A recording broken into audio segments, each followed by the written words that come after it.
ಅಮ್ಮ, ನಿಮ್ಮ ಮನೆಯೊಳಗಡೆ 1000 ಕ್ವಿಂಟಲ್ ಅಕ್ಕಿ ಇದ್ರು ಸಹಿತ ಒಂದು ದಿನ ಮಗ ನನಗ್ ಹೊಟ್ಟೆ ಬಹಳ ಹಸಿವಾಗ್ಯದ, ಒಂದು ತುತ್ತು ಅನ್ನ ಕೊಡ್ರಿ ಅಂತ ಬಂದಾಗ ನಿಮ್ಮ ಮನೆಯೊಳಗಡೆ 1000 ಕ್ವಿಂಟಲ್ ಅಕ್ಕಿ ಇದ್ರು ಸಹಿತ ಮಗ ಹಸಿವು ಅಂತ ಬಂದಾಗ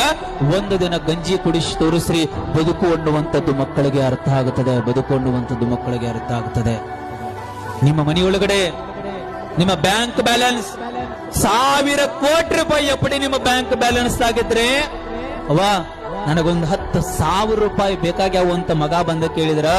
ನಿಮ್ಮ ಬ್ಯಾಂಕ್ ಬ್ಯಾಲೆನ್ಸ್ ಕೋಟಿ ರೂಪಾಯಿ ಎಪ್ಪಡಿ ಇದ್ರು ಸಹಿತ ಮಗ 1,000 ರೂಪಾಯಿ ಕೇಳಿದಾಗ 10,000 ರೂಪಾಯಿ ಕೇಳಿದಾಗ ಮಗನ ಕೈಯಾಗ ಅವತ್ತ ಒಂದೇ 1 ರೂಪಾಯಿ ಸಿಗಲಾರದಂಗ ನೋಡಿಕೊಡ್ರಿ, ಬದುಕು ಅನ್ನುವಂಥದ್ದು ಮಕ್ಕಳಿಗೆ ಅರ್ಥ ಆಗುತ್ತದೆ. ನಿಮ್ಮ ಮನೆಯೊಳಗಡೆ ವರ್ಷಕ್ಕಾಗುವಷ್ಟು 365 ದಿನ ಆಗುವಷ್ಟು 365 ಜೋಡು ಬಟ್ಟೆ ನಿಮ್ಮ ಮನೆಯೊಳಗಿದ್ರು ಸಹಿತ ನಿಮ್ಮ ಮಗ ಜಾತ್ರೆಗೆ ಅಪ್ಪನ ಜಾತ್ರೆ ನನಗೆ ಹೊಸ ಪ್ಯಾಂಟ ಒಂದು ಹೊಸ ಅಂಗಿ ಕೊಡಿಸು ಅಂತಂದ್ರೆ ಮಗನಿಗೆ ಹೇಳ್ರಿ, ಕಂದ ಅದು ಬೇಡಪ್ಪ, ಒಂದು ದಿನ ಹರಕ ಅಂಗಿ ಹರಕ ಪ್ಯಾಂಟ ಉಟ್ಕೊಂಡು ನೋಡು ಅಂತ ಹೇಳ್ರಿ. ಮಕ್ಕಳಿಗೆ ಬದುಕು ಅನ್ನುವಂಥದ್ದು ಅರ್ಥ ಆಗುತ್ತದೆ.